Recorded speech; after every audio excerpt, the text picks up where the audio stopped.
রবিবার মানেই একটু দেরিতে ঘুম থেকে ওঠা আর পেট ভরে খাওয়া। যেহেতু সোম থেকে শনি পুরোটাই আমার স্কুলে যাওয়া থাকে, তাই সকালে বিশেষভাবে তেমন কিছু খাওয়া দাওয়া বা স্পেশালভাবে কোনো কিছু একটু রান্না করে আরামে খাওয়া সেটা হয়ে ওঠে না।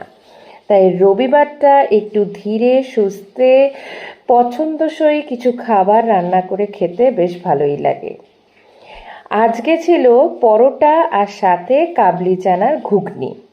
তবে এক্ষেত্রে আমি একটু ফলো করেছিলাম একটা পাকিস্তানি খাবার চ্যানেল আমি দেখেছিলাম, সেখানে কাবলি চানার উপরে সেদ্ধ ডিম, আদা কুচি, লঙ্কা কুচি, লঙ্কার গুঁড়ো, গরম মশলা এই সমস্ত কিছু আলাদাভাবে ভেজে, যেটাকে তড়কা দেওয়া বলে, সেইভাবে ওপরে খানিকটা ছড়িয়ে দিতে।